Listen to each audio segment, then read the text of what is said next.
Assalamualaikum warahmatullahi wabarakatuh. Alhamdulillah wahdah. Wassalatu wassalamu ala rasulillah Sayyidina wa maulana Muhammad ibn Abdillah, la nabiyya ba'da, wa la hawla wa la quwwata illa billah. Wa ba'du, qala Allah Ta'ala fil Qur'anil Karim, a'udzu billahi minasy syaithanir rajim. Bismillahirrahmanirrahim. Laqad kana lakum fi rasulillahi uswatun hasanah liman kana yarju Allaha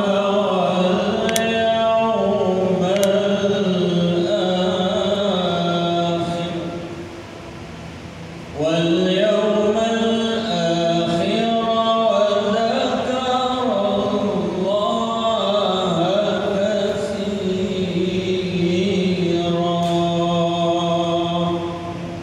Shadaqallahul azim.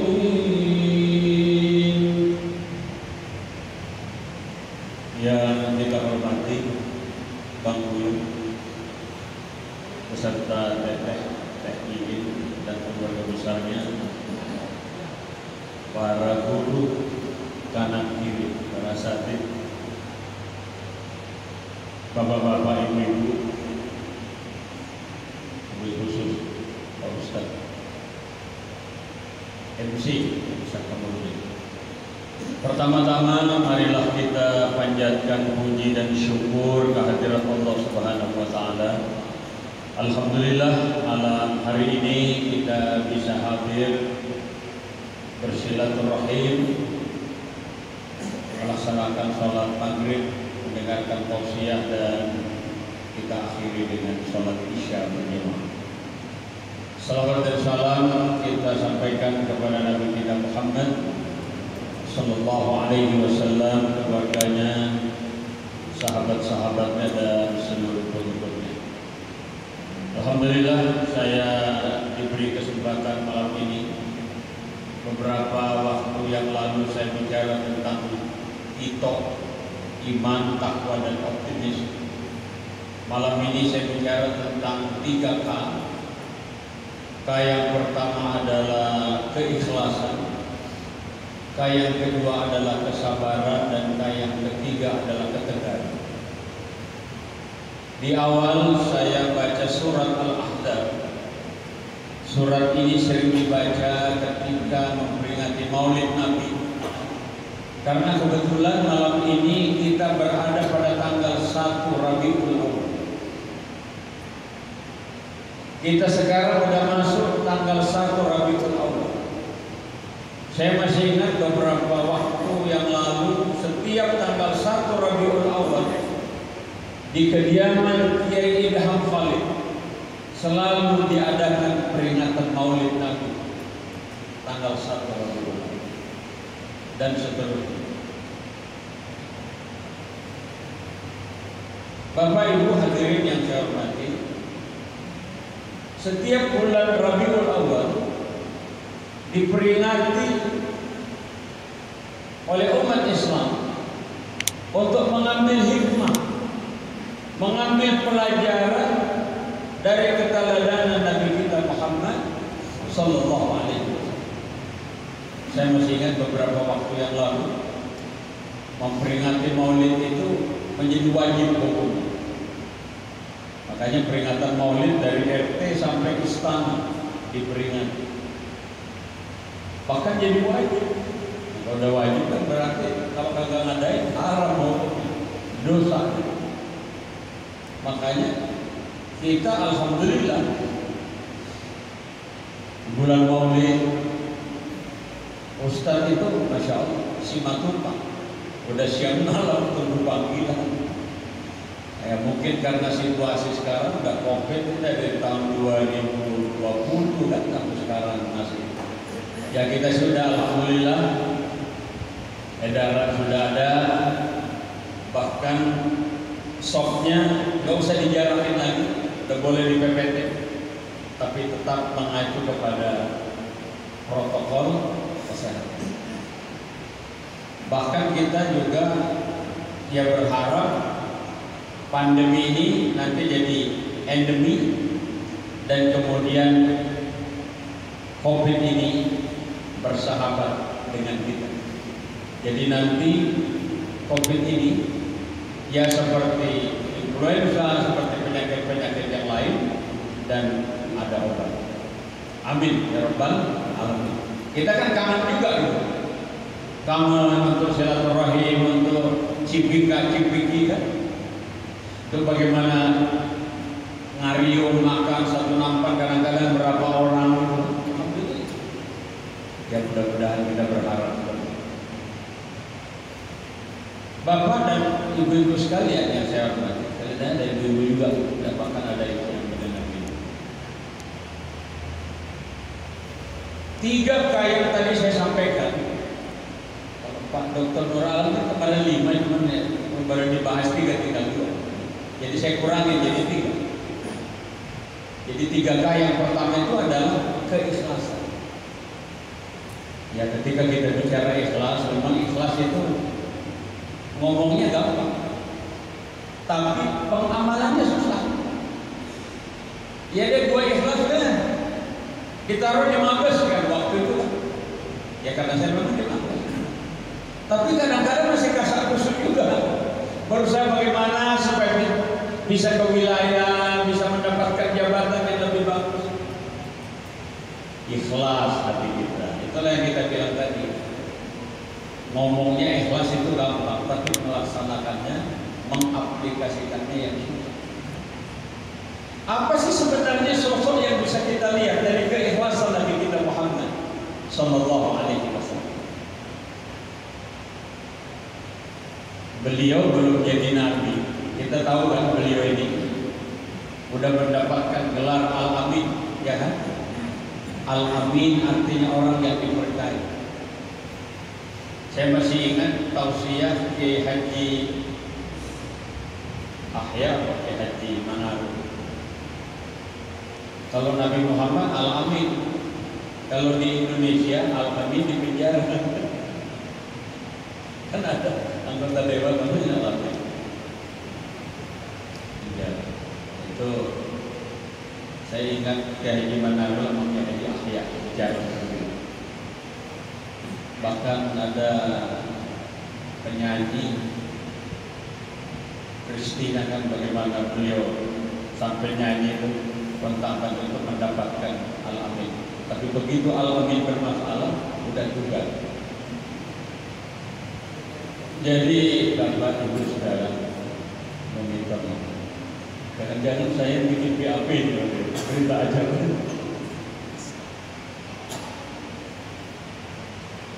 Keikhlasan Nabi kita waktu itu belum jadi Nabi. Ketika pemuka-pemuka kafir Quraisy menawarkan kepada Nabi Muhammad, kepada Muhammad waktu itu, maksudnya Nabi Muhammad, lewat pamannya Abu Thalib. Tawarannya kan 3 tahun, harta, tahta, wanita. Sekarang berkembang Toyota, bisa masuk. Atau kuota, masuk juga kuota itu. Kita begitu punya HP bingung juga nyari nih ada dari mana ada wifi. Ya, karena kuota. Harta tahta wanita ini godaan. Wahai Abu Thalib, bilangin ponakanmu Muhammad, ingin harta semua apa yang ada di Mekah kami kasih dia. Ingin tahta jabatan yang paling tinggi kami serahkan buat dia.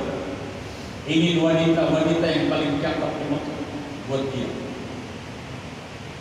Satu permintaan kita, perintahkan ponakan Muhammad berhenti berdagang. Jadi bahasanya gitu, perintahkan berhenti berdagang.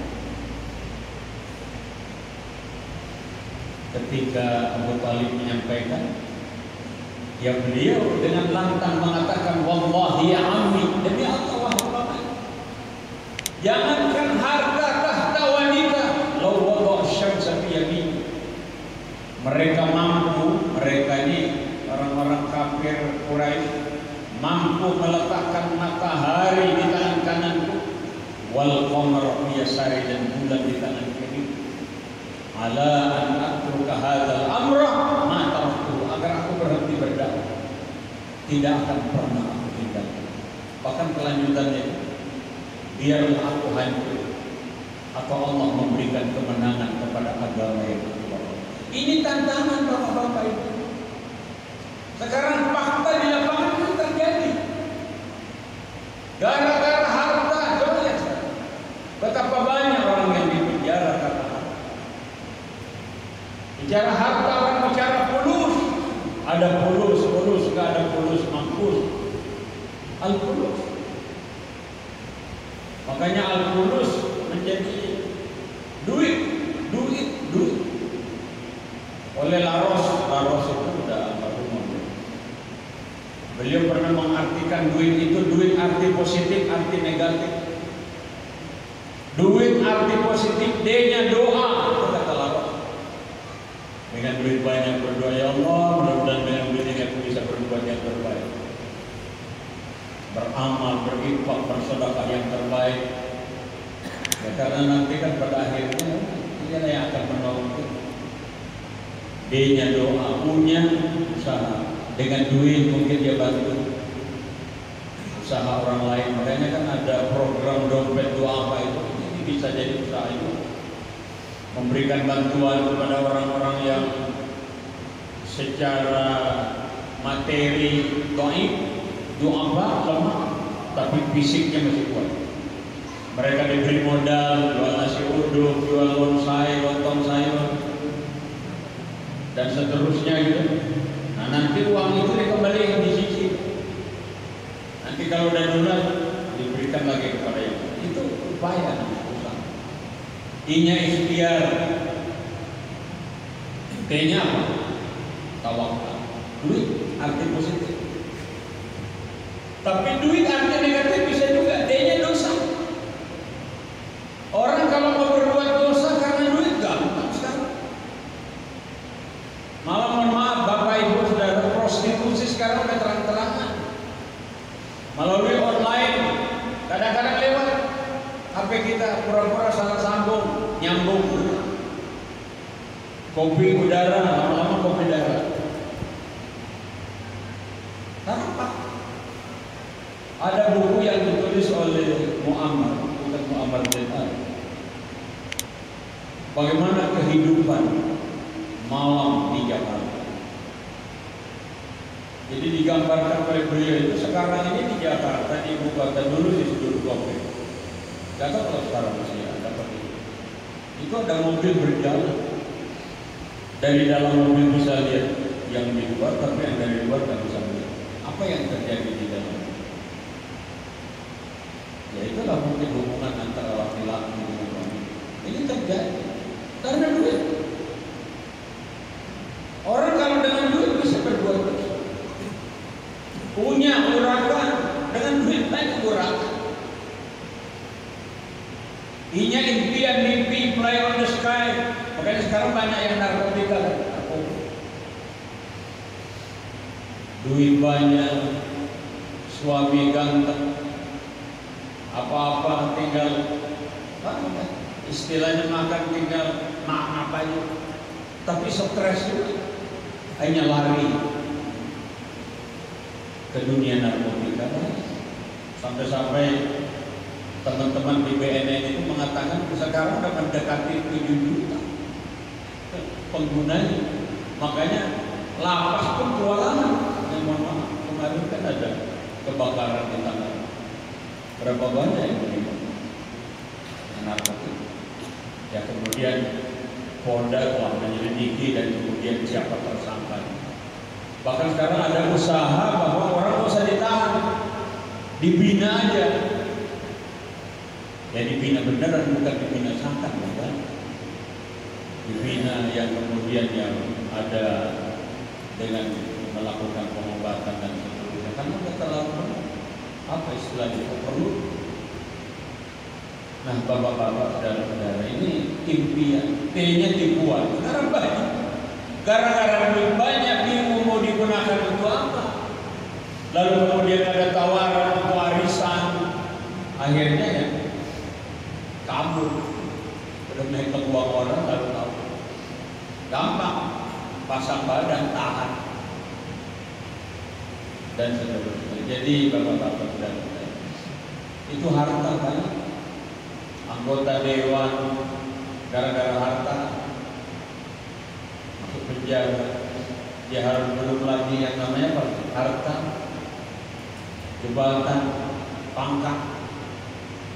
Saya sering bilang ke teman-teman yang kalau saya diminta untuk memberikan pencerahan ke teman-teman anggota Polri yang masih aktif, saya bilang bersyukurlah Anda sekarang itu sudah dapat pangkat, dapat jabatan, Anda sekarang dapat penghasilan.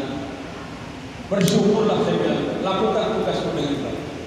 Dimanapun Anda ditugaskan, masih wilayah Indonesia. Kalau kebetulan Anda ditugaskan di luar negeri, Anda mewakili Indonesia, mewakili negara.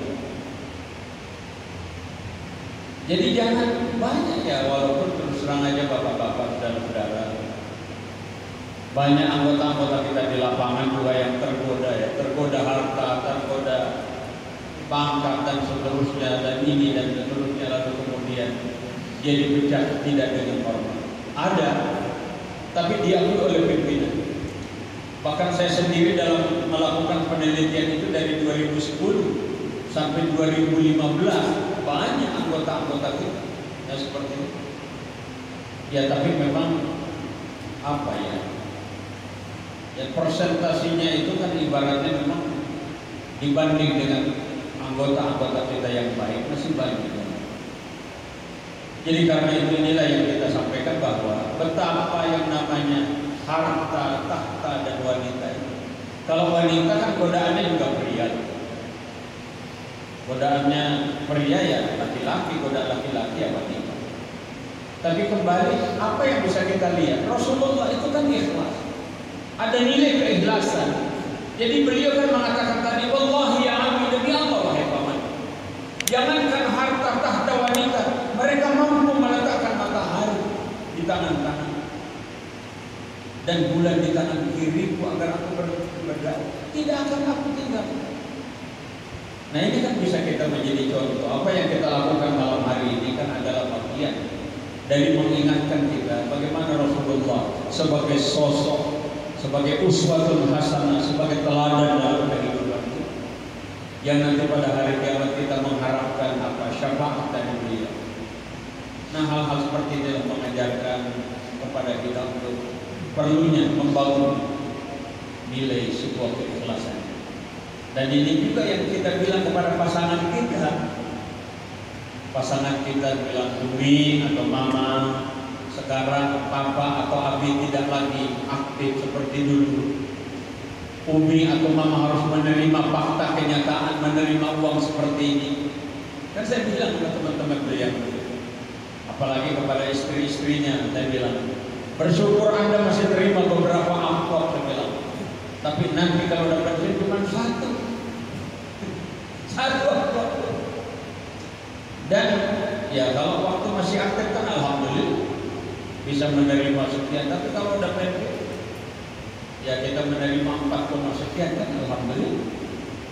Artinya setelah tanggal 4 udah koma.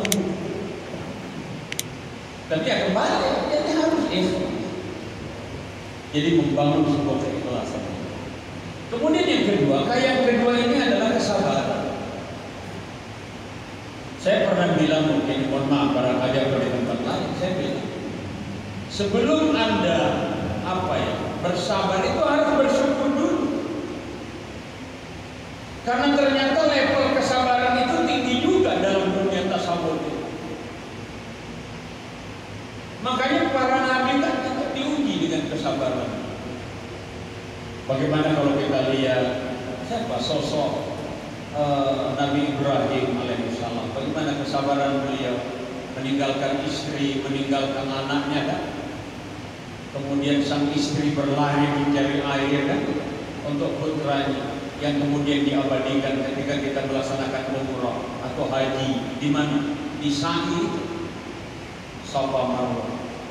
Kesabaran berbuah yang luar biasa. Ending, happy ending. Dari kaki Nabi Ismail kemudian keluar air Zam-Zam yang luar biasa. Udah gak kehitung manusia peminumnya sampai sekarang, masya Allah, mengalir dan mengalir. Makanya kalau ada orang kepengen terkenal, kan ada Ustaz Jainuddin FZ pernah ngomong, kalau ente kepengen terkenal, kencingin air Zam-Zam. Siapa yang mau? Gila betul-betul. Jadi sekarang kita lihat berbuah kesabaran. Nah, apalagi kesabaran yang ditunjukkan Nabi kita Muhammad SAW ketika di Mekah, istri tercinta wafat, pamannya tercinta wafat. Bagaimana kebrutalan orang-orang kafir Quraisy terhadap beliau, bagaimana kekejamannya, masya Allah. Tidak sebagaimana ketika Khadijah, ibunda Khadijah maksud kita, dan kemudian pamanda Abu Thalib. Tapi ketika Khadijah, ketika Abu Thalib wafat, makanya disebut Amul Huzn, sebagai tahun kesedihan. Beliau sedih karena Khadijah yang banyak membelanya, kemudian Abu Thalib yang banyak membelanya, meninggal. Karena dua tokoh ini tidak ada lagi di Mekah, beliau ke Taif untuk dakwah. Niatnya bagus untuk berdakwah di Taif. Tapi apa yang terjadi? Ya kalau kita ibaratnya mau berdakwah kan disambut, tapi belum disambut. Belum dilempari batu. Saya mau dakwah dilempar batu balik. Daripada bapak belum balik lagi, nanti kan ada kesempatan. Beliau mau berdakwah dilempar batu. Sampai yang menemani beliau angkatnya Zaid bin Harisah itu berdarah. Ada yang mengatakan di lututnya, di kaki. Tapi dalam kondisi seperti ini beliau berada di satu tempat, bersihkan luka yang diderita, didatangi malaikat. Hai Muhammad, suruh aku agar bukit yang ada di Taif ini aku angkat, aku lemparkan kepada orang-orang Taif yang begitu tega menyakiti. Saya baca juga dalam riwayat itu, dua bukit ini mau didepetin biar dijepit warga Taif yang begitu tega menyakiti. Tapi beliau orang Rasulullah Muhammad bin Abdullah, masya Allah. Coba kalau Muhammad Yahya lagi susah, ada tawaran bantuan, sikat aja kalau kita singkat, kapan lagi? Tapi beliau mengatakan jangan. Beliau masih positif thinking, masih berpikir positif. Kalau sekarang orang tuanya, kalau sekarang siapa kakeknya atau siapa yang menyakiti, insya Allah mudah-mudahan anak itu generasi sesudahnya akan membela agama yang aku bawa. Masya Allah. Alhamdulillah sekarang ya kita artinya masih banyak orang yang menimba mengabdi. Jadi bapak saudara yang saya hormati, inilah buah kesabaran. Artinya bagaimana beliau diuji seperti itu. Bahkan beliau mengangkat tangannya, Allahumma hdi qaumi fa innahum la ya'lamun subhanallah. Beri mereka petunjuk ya Allah. Mereka berbuat ini karena tidak tahu. Ya memang susah juga ya kalau itu terjadi pada kita. Jadi ketika dalam kondisi itu, ya itu makanya yang kita sampaikan bagaimana membangun kesabaran. Ya karena apa ya? Kalau saya ketika di pesantren itu diajarin syair, mungkin apa istilah mahfudot, as-sabru kas-sibri murrun bi madzaq. Jadi menanggung kesabaran itu lebih pahit daripada itu. Walakinnal awaqib ahla minal asl. Tapi balasannya lebih manis daripada mati. Kadang-kadang ya itulah memang banyak terjadi pada teman-teman saya juga sering terjadi. Saya mungkin pernah cerita bagaimana enak-enak di Jakarta tiba-tiba diminta untuk tugas di luar Jakarta. Kadang-kadang sedih gitu. Kenapa sih? Seolah-olah kan ada pertentangan batin, kontra psiko. Kenapa sih? Kenapa sih? Aku udah enak di sini, kenapa dipindahin? Kenapa bukan dia? Kan gitu. Kadang-kadang kan. Ya saya yakin juga di perusahaan yang bangun dan pasti menghadapi seperti itu.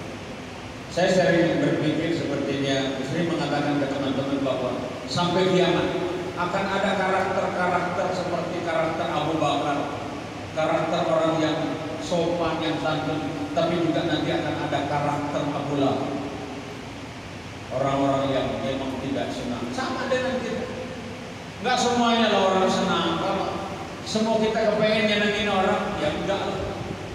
Pasti ada yang senang, ada yang tidak senang. Ada pro, ada kontra. Jadi Bapak Saudara yang salah, seperti itu. Tapi kadang-kadang apa yang kita alami nanti berbuah, tapi nanti kadang-kadang kita tidak tahu. Ya saya mungkin cerita, ketika saya ditugaskan di Aceh, lalu kemudian saya kembali hampir 1 tahun meninggalkan keluarga. Tapi begitu kembali 2 tahun itu baru terasa, oh ternyata ini hikmahnya aku ditugaskan ke Aceh. Apa hikmahnya?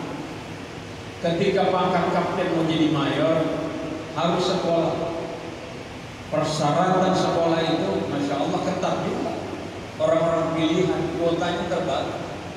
Tapi ada persyaratan di situ bahwa diutamakan mereka yang pernah bertugas di daerah konflik.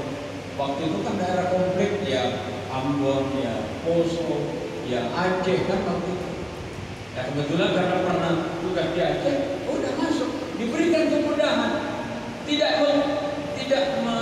menjalani tes yang begitu sulit. Ya karena itu kan saya sujud syukur, terima kasih Tuhan, terima kasih ya Allah, ternyata hikmahnya ini aku ditugaskan ke sana. Makanya teman-teman yang pada malas untuk tugas ke daerah konflik, pada siap saya mau berangkat itu. Ini hikmah. Itulah yang disebutkan oleh Allah dalam Al-Quran surah yang kedua Al-Baqarah 216. Wa asa an takrahu syai'an wa huwa syarrun lakum. Boleh jadi engkau benci sesuatu padahal baik bagi kamu. Wa asa an tuhibbu syai'an wa huwa syarrun lakum. Atau sebaliknya, kau senang sesuatu padahal buruk bagi kamu. Makanya di akhir ayat itu, wallahu ya'lam wa antum la ta'lamun. Allah tahu kamu tidak. Ini kesabaran. Kemudian yang ketiga adalah ketegaran. Tegar. Saya baca dalam riwayat itu Rasulullah itu ternyata ketika mau diserang di Madinah, beliau keluar. Beliau mengambil posisi untuk menunggu lawan. Tapi dalam kondisi waktu itu beliau buka bajunya dalam riwayat itu karena basah. Tiba-tiba ketika beliau sedang berada di bawah pohon didatangi oleh daksur, ada yang bilang duksur dengan pedang terhunus. Dia datangi Nabi, "Hai Muhammad, dalam kondisi seperti ini siapa yang akan menolongmu?" Nabi Muhammad mengatakan Allah. Gemetar tangan duksur itu. Lalu kemudian pedang yang dia pegang jatuh. Dalam riwayat itu dikatakan bahwa pedang itu jatuh karena rupanya didorong oleh malaikat. Wallahu a'lam. Saya kata memang beberapa referensi. Tapi inilah kebesaran. Lalu pedang diambil oleh Nabi, gantian, "Hai daksur, dalam kondisi seperti ini siapa yang akan menolongmu?" Gemetar duksur atau daksur. Nggak ada yang Pedang kemudian diserahkan kepada Yusuf. Ambil pedang, silahkan kembali. Subhanallah. Ini ketegaran artinya apa? Dalam kondisi apapun beratnya kehidupan yang kita hadapi, apalagi dengan COVID ini, Masya Allah, banyak orang yang udah di PHK, banyak orang yang menjerit. Dan ini bukan hanya terjadi di Indonesia, kan di dunia. Ya kita mungkinlah Bang Buyung juga mengalami betapa banyak karyawan yang harus di-PHK. Tapi beliau tetap tegar jalan, termasuk juga apa yang kita lakukan malam hari ini. Saya cuma sekali tuh apel diomelin juga oleh beliau. Kenapa sih takut? Mari kita ngaji, kita nggak ngapa-ngapain kok. Tetap kita prokes, protokol kesehatan, ada masker dan seterusnya. Kita tetap menjaga jarak. Bahkan beliau cerita, bahkan teman-teman dari Banpol, dari Polri, dari orang yang udah kita ajak, kita sholat aja lah. Kita nggak ngapa-ngapain. Jumat tetap berjalan. Di tempat lain lockdown. Saya sama dengan Pak Dr. Nur Alam dan beberapa mungkin KK yang lain. Banyak. Di perkantoran untuk kita khotbah dan semua, maaf Pak Ustaz masih lockdown. Mohon maaf Pak Ustaz, manajer belum mengizinkan gedung ini dibuka. Dalam kondisi seperti itu dekati Allah. Saya suka iri dengan Pak Guru. Saya bilang kenapa saja dan sorban gak dibawa pulang untuk nanti malam saya tahajud. Beri aku kesempatan ya Allah untuk bisa tahan. Bagaimana kita membangun komunikasi dengan Allah? Bagaimana kita minta kepada Allah, ya Allah, nur kita minta kepada Allah. Allahumma ja'al bi basari nur. Ketika kita dalam doa tahajud, beri nur di mulutku ya Allah, agar apa yang aku ucapkan itu adalah kebaikan ya Allah, sehingga orang bisa melakukannya ya Allah. Karena akan berangkat dari apa yang disampaikan oleh Rasulullah. Salamatul insan bihifdzil lisan. Selamatnya manusia karena dia mampu menjaga lisan. Dekati Allah. Ujibu da'wat da'i idza da'an. Aku kabulkan doa hamba berdoa kepada. Belum. Demikian. Jadi kan udah 5 saya Pak Dokter ya. Nah, 2 lagi. Nah, kalau 3 kena takbir. Jadi yang pertama adalah keikhlasan, yang kedua kesabaran, dan yang ketiga ketegaran. Ketegaran problem apapun yang kita hadapi, minta ke Allah. Terima kasih banyak Bapak Ibu, mohon maaf. Assalamualaikum warahmatullahi wabarakatuh. Hamdan syakirin, hamdan na'imin. Allahumma salli ala Muhammad wa ala alihi wa sahbihi ajma'in. Rabbana ighfir lana wa liwalidina warhamhum kama rabbawna shighara. Allahumma ij'al jam'ana hadha jam'an marhuma wa tafarraqana min ba'dihi tafarruqan ma'suma. Allahumma inna nas'aluka al-'afiyah wa nas'aluka tamam al-'afiyah wa nas'aluka dawam al-'afiyah wa nas'aluka asy-syukra 'ala al-'afiyah wa nas'aluka al-ghina 'anil nas. Allahumma inna na'udzubika min al-baras wal junani wal judan wal corona wa min sayyi'il asqam. Rabbana atina fid dunya hasanah wa fil akhirati hasanah wa qina adzabannar. Da'wahum biha subhanakallahumma wa tahiyyatuhum biha salam wa akhiru da'wahum alhamdulillahi rabbil alamin. Assalamualaikum warahmatullahi wabarakatuh.